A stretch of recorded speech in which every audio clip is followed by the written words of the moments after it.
Então, aula do dia 7 de maio de Física. Estamos estudando sobre o quê? A resistência elétrica, né? Então, era para ler o conteúdo, era copiar o exemplo no caderno. Então, era para ler o conteúdo e assistir o vídeo, né? O que é a resistência? Resistência elétrica é caracterizada pela dificuldade oferecida à passagem da corrente elétrica por um condutor submetido a uma diferença de potencial. O que é a diferença de potencial? É a tensão, a força, né?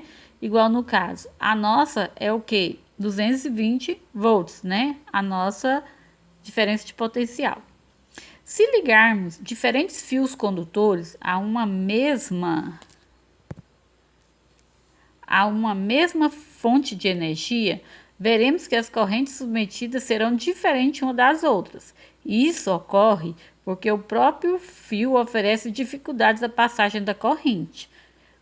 Com a finalidade de medir essa dificuldade, definiu-se uma nova grandeza. Então, o que eles falam? Que nós não podemos ligar vários eletrodomésticos no mesmo fio, né, na mesma tomada, né? Por quê? Porque pode sobrecarregar e dar problema ao aparelho. O que são os resistores? São elementos de circuito que consomem energia elétrica, convertendo-a integralmente em energia térmica. A conversão de energia elétrica em energia térmica é chamada de efeito Joule, né? É quem estudou. Então, os resistores, onde nós vamos ter os resistores? Nós temos os resistores em quê? No chuveiro, no ferro elétrico, na sanduicheira, né? E outros aparelhos, né? Os resistores podem ser encontrados em vários objetos, como no chuveiro, na lâmpada, né? A figura a seguir mostra como os resistores são representados em um circuito elétrico. Aí, ó, eles vão ser representados assim. Então, por essa fechada ou então por molinhas, né? Como a resistência do chuveiro, né? Representação de resistores por meio de símbolos. Qual vai ser a equação para se calcular a resistência, né? Então, resistência vai ser o quê? O R. O U é a diferença de potencial, que no caso seria a tensão, dividido pela corrente. Multiplicando o cruzado, né?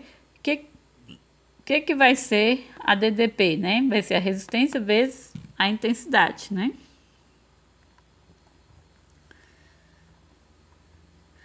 Então, o que vai ser o U? O U é a diferença de potencial, chamada também de DDP. O I é a intensidade da corrente, o R é a resistência. No sistema internacional, a medida, né, a unidade vai ser o quê? O ohm, cujo símbolo vai ser essa letra grega, né, representando o ohm. Então, vamos responder o exemplo, né? Já está respondido aí, mas vamos refazê-lo. Um fio condutor foi ligado a um gerador ideal com a corrente de 2 amperes. O que está falando? Corrente. Se é corrente, é o valor do I, né? Que mantém entre seus terminais uma tensão U de 12 volts. Então, o valor do U é de 12. Determine o valor da resistência. Então, não temos o valor do R, né? Então, a resistência é a DDP dividida pela corrente, né? O U tem o valor de 12. O I vale o quê? 2 amperes, né? Que é a corrente. 12 dividido por 2 é igual a 6 ohm. Então, esse é o valor da resistência do aparelho.